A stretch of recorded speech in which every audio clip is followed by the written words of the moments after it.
এটা আসলে গুরুত্বটা কি মানে সাব ক্লাসিফিকেশন করার জন্য। কারণ কি জানো, সাব ক্লাসিফিকেশন ঠিক আছে আমি জানলাম ওর হজকিন্স, এর নন হজকিন্স, অথবা আমি জানতে পারলাম যে এর হয়েছে মার্জিনাল জোন লিম্ফোমা, এরকম নানান ধরনের নাম আছে।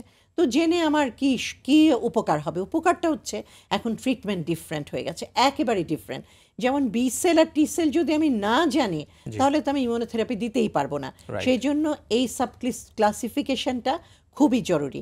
তো এই ফ্যাক্টরগুলো, তারপরে শুধু যে সব ফ্যাক্টর দেখলাম আমরা ভালো, কিন্তু ফার্স্ট লাইন ট্রিটমেন্ট আমরা দিলাম, দেওয়ার পর দেখা গেল যে লিম্ফ নোডগুলো বা যে ফোলাগুলো ছিল সেগুলো কমছে না, অর্থাৎ response evaluation is very important. এই রেসপন্স ইভ্যালুয়েশন শুধু যে আমাদের ভালো হলো না না হলো সেটা আমরা বাইরের থেকেই দেখি তা না, তখনই আমাদের এই যে স্ক্যানিংয়ের কথাটা এসছে, যে পেট স্ক্যানিং বা সিটি স্ক্যানিং, এটা করতে গেলেও রুগীরা বিরক্ত ফিল করে যে আবার কেন, আমি তো প্রথমে করেছি। আসলে আমি দেখতে হয় যে আমার যে ফার্স্ট লাইন ট্রিটমেন্ট, আমি 3টা বা 2টা সাইকেল দিয়ে আমরা দেখি এটা কতটুকু কাজ করেছে। কারণ 60% ক্ষেত্রে কাজ করবে, 40% ক্ষেত্রে ফার্স্ট লাইন ট্রিটমেন্ট কাজ করবে না, বিশেষ করে ডিএলবিসিএল যেটা আমরা সবচেয়ে কমনেস্ট টিউমার বলি। তো সেক্ষেত্রে আমাদের দেখতে হয়, তখন আমরা সেকেন্ড লাইন ট্রিটমেন্টে যাই। এটা ফার্স্ট লাইন ট্রিটমেন্টে ভালো না হলে যে পরবর্তী চিকিৎসা বা কিছু এডিশনাল ড্রাগ যোগ করলে যে ভালো হবে না এমন কোনো কথা নেই, এরকম হতাশারও কোনো কারণ নেই। অনেক ধন্যবাদ ম্যাডাম আপনাকে।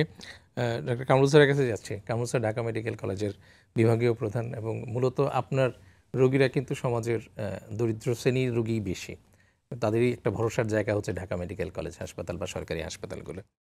আপনাদের কাছে স্যার যে রোগীরা আসে, এই রোগীদেরকে আপনারা যখন আপনারা উন্নত চিকিৎসা করতে যান বা চিন্তা করেন, যে প্ল্যান করেন যে একটা ভালো ওষুধ তাকে আমরা অফার করব, কিন্তু বেশিরভাগ ক্ষেত্রে কিন্তু তারা আসলে হয়তো তারা এটা নিতে পারে না।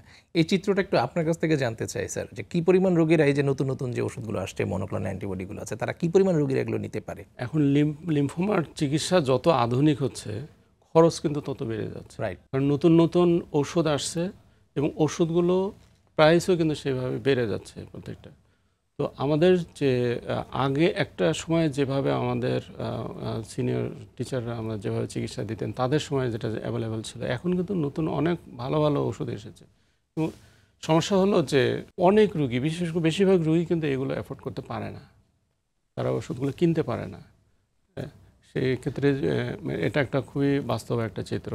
অনেক সময় দেখা যায় যে একটা সাইকেল তারা নিল, অনেক কষ্ট করে সেকেন্ড সাইকেল আর নিতে পারছে না, পরের সাইকেলটা নিতে, অথচ তাকে নিতে হয় 4টা 5টা সাইকেল 6টা সাইকেল তাদেরকে নিতে হয়। তো মাঝপথে অনেকেই থেমে যায়।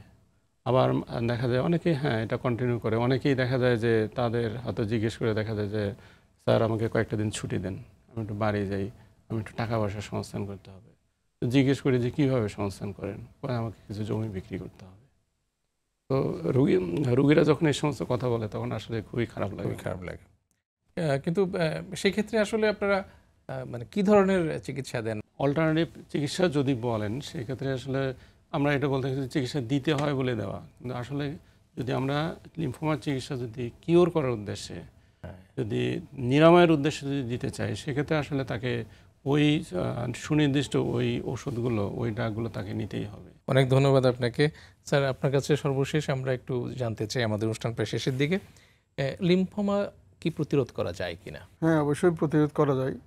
যেটা ইডিওপ্যাথিক কারণ আননোন, ওটাতে কিছু করতে পারবে না, আল্লাহর ইচ্ছা। কিন্তু যেগুলো প্রতিরোধ করা যায়, এনভায়রনমেন্টাল ফ্যাক্টরগুলোকে আমরা যদি, যেমন আমি যদি একজন কৃষক ঠিকমতো ওনার গ্লোভস ইউজ করে যদি উনি পেস্টিসাইড, সার বা ইনসেকটিসাইড ইউজ করে ওনার ধান খেতে বা জমিতে, তাহলে উনি লিম্ফোমা এক্সপোজার হওয়ার যে এজেন্টগুলো, এক্সপোজারের চান্সটা কমে গেল, লিম্ফোমার ঝুঁকিটা কমে গেল। তারপরে যেগুলো ভাইরাস আমাদের ঘুরে বেড়াচ্ছে, আমরা যদি প্রপারলি এগুলোকে প্রোটেক্ট করে যদি আমাদের জায়গায়, যেমন একটা জ্বরের রুগী, ভাইরাসযুক্ত রুগীর কাছে যেটা মাস্ক পরে যায়, তাহলে ওই রোগটা ট্রান্সমিট হওয়ার সম্ভাবনা কমে যায়, তাহলে ওই যা আস্তে আস্তে ঝুঁকিটা কমে গেল। অতএব এনভায়রনমেন্টাল ফ্যাক্টরগুলো যদি আমরা অ্যাভয়েড করতে পারি বা প্রিভেন্ট করতে পারি, তাহলে লিম্ফোমা হওয়ার ঝুঁকিটা অনেকাংশে কমে যায়।